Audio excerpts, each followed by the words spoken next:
conference entitled Gender Knowledge in Pakistan, Production, Dissemination and Contestation.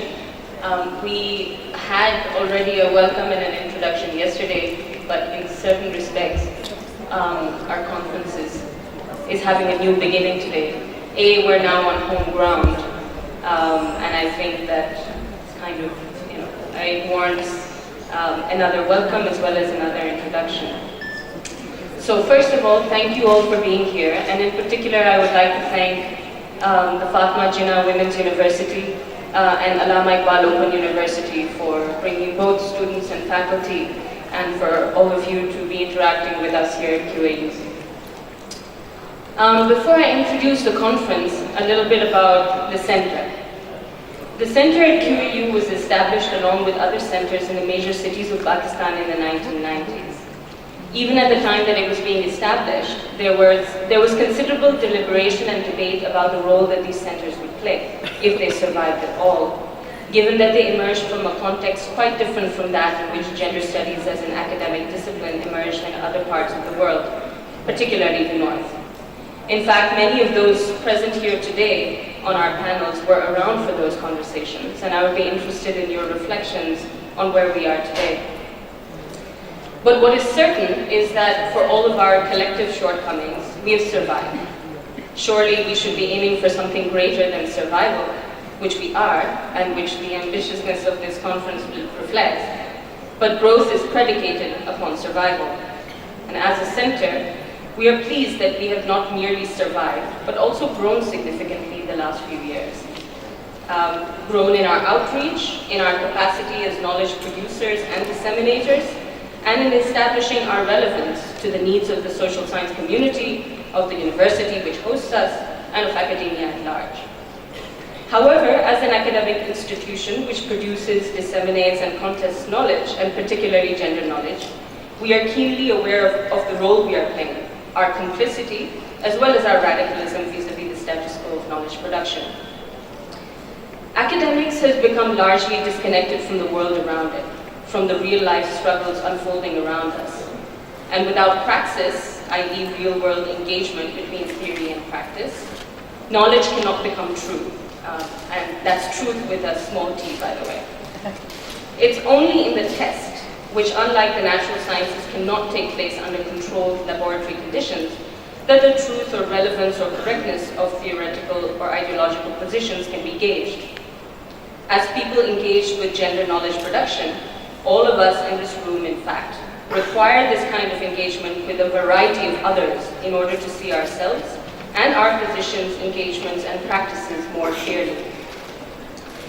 This conference aims to be a bridge which will connect the center with all of you in various fields, professions, various parts of the world, and vice versa, and that it will allow for an exchange and cross-fertilization of ideas which we hope will be mutually beneficial.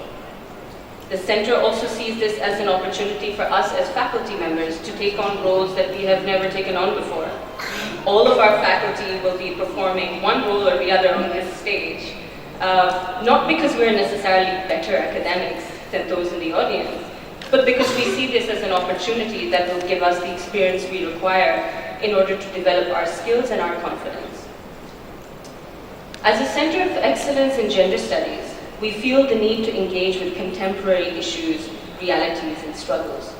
When we teach feminism in the classroom, feminism and feminists appear to most young people as dinosaurs, relics from the past, and that too a very select past, with select names and select struggles.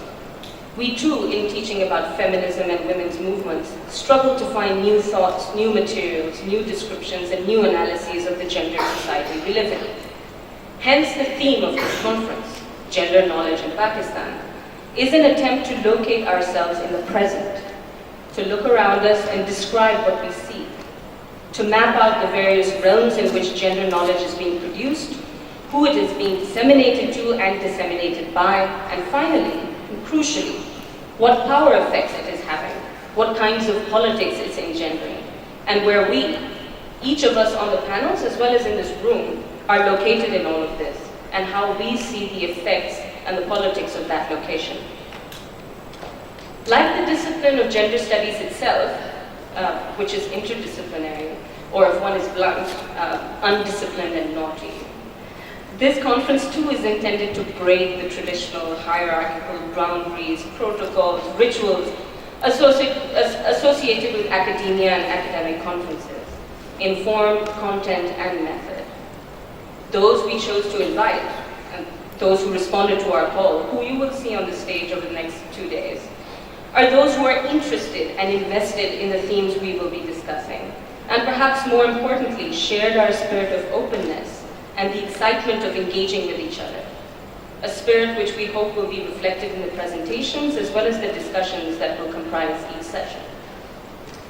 The stage, however, should not be overstated. We recognize that there are many, many people who are in the audience and who are not on stage as speakers, many of whom may be as eloquent and thoughtful, as insightful, maybe even more, as those on stage, with all due respect to everyone who will be on stage. The stage and panels are a form and a structure which we have had to maintain, but that does not mean that subversion cannot happen. In fact, we are requesting you to subvert the typical conference form, but at the end of the day, it will be you who decides whether this conference will actually end up being anything different from those mind-numbing events that we're used to seeing. How and when to do it, I cannot tell you. Well, there's the question and answer session for sure, for which we have deliberately left large chunks of time at the end of each session, but I'll stop here and let you make your own decisions about how to be subversive.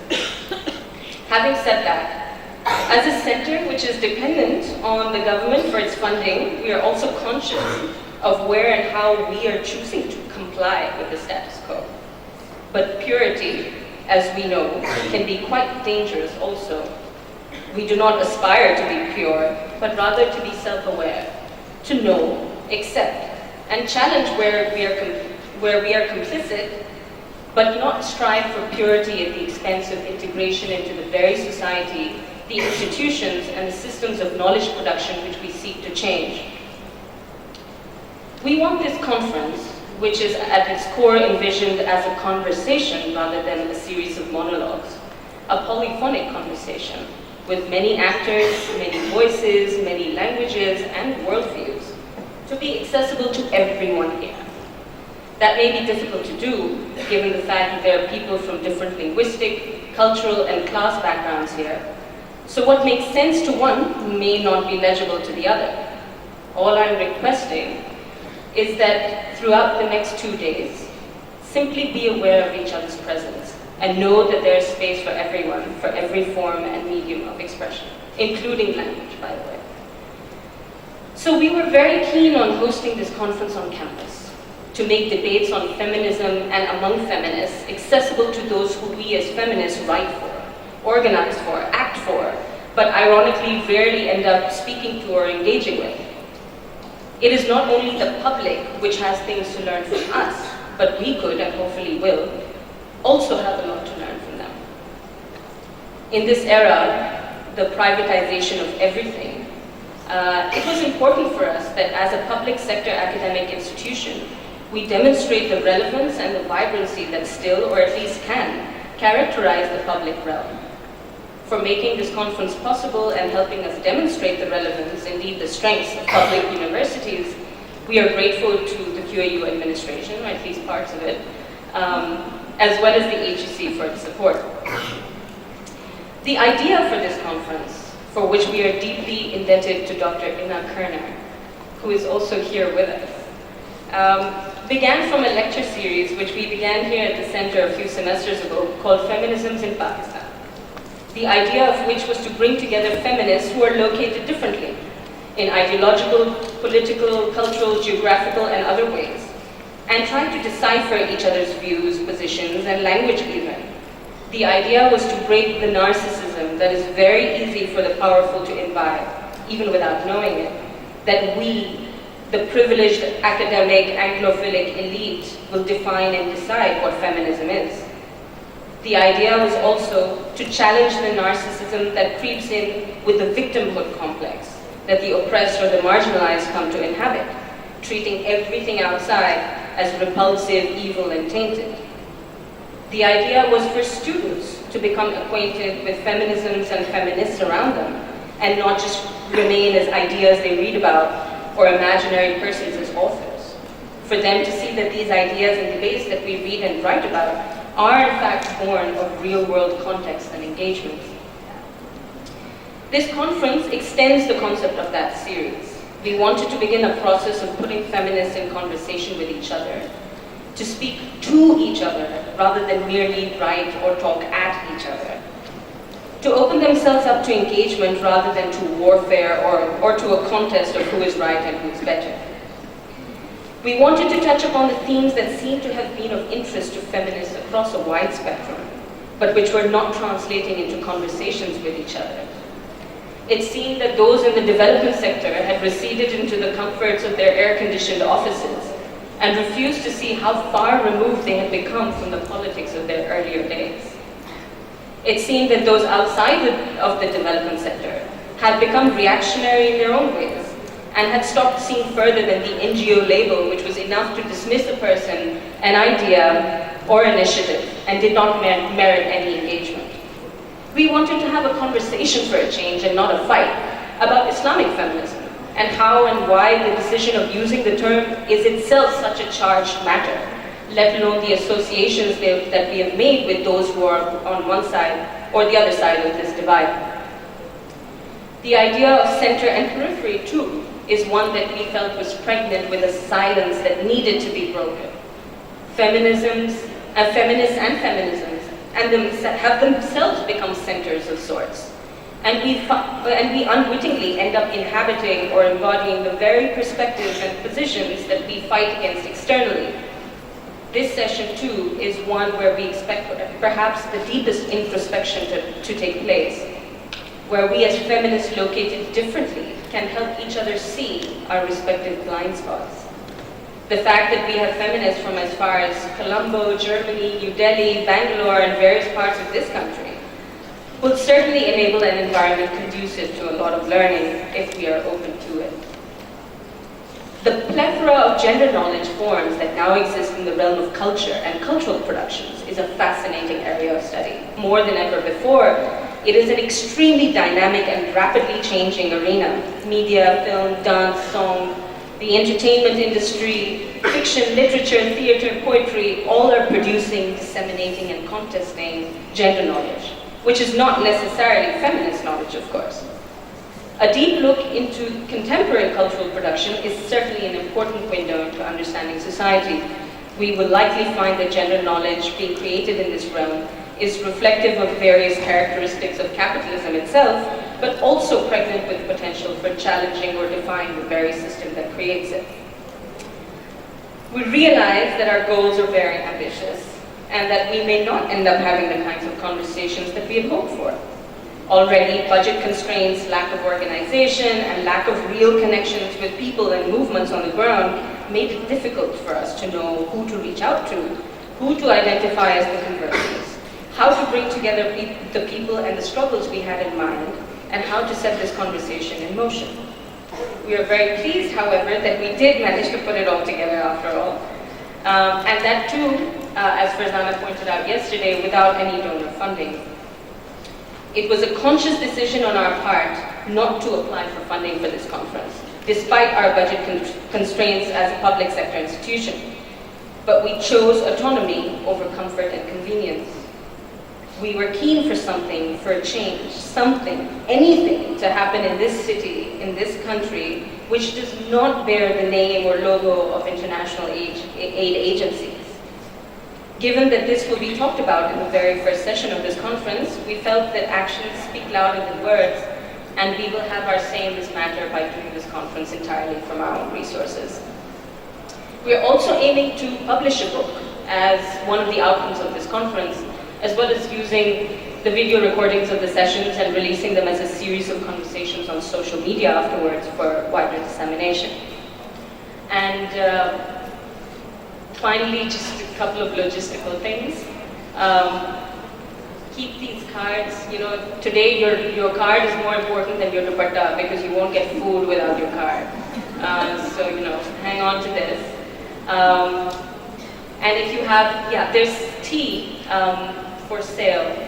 We have budget constraints, so you're going to have to buy your own 20 rupees ki chai. It's going to be outside. If you just, when you leave the home, if you go left, you just go around the building. So there'll be tea there, so don't freak out. We're not, don't fall asleep. Stay, we want you here. And if you have any questions at all during the duration of the next 2 days, please feel free to contact any of the organizers. So that was my introduction, and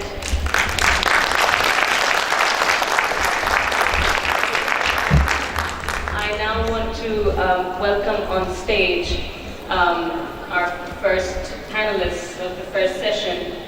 So can I please ask the panelists to come up, and everyone knows who they are: Nilofar, Dr. Aisha, Ina.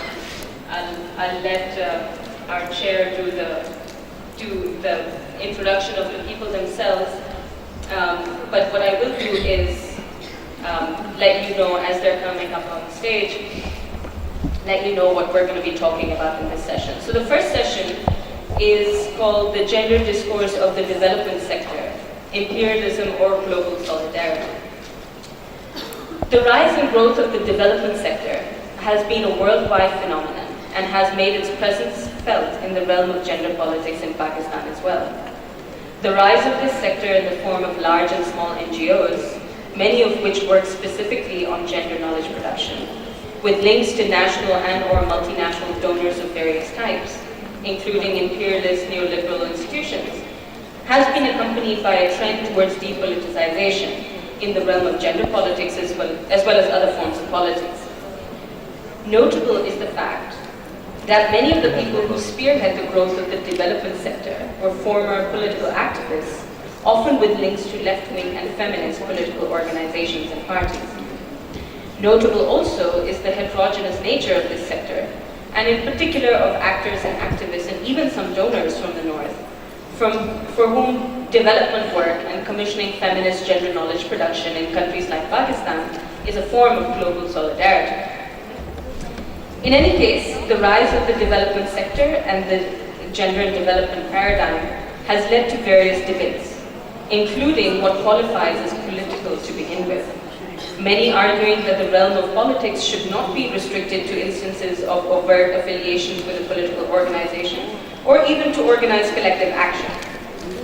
Not only has the development sector become a site of power due to its access to resources, scale, and its current position as one of the main sites of gender knowledge production, its selective appropriation of women's issues, particularly in third world countries, and the framing of these issues as disconnected from issues of global politics, capitalism, neoliberalism, imperialism, and other systemic critiques, and its resulting covert or overt complicity with global systems of hegemony and power have given rise to important political positions within the realm of gender politics in Pakistan, which we intend to explore in this session. So with that, over to you, Nilofar, who is our chair for this session. Thank you.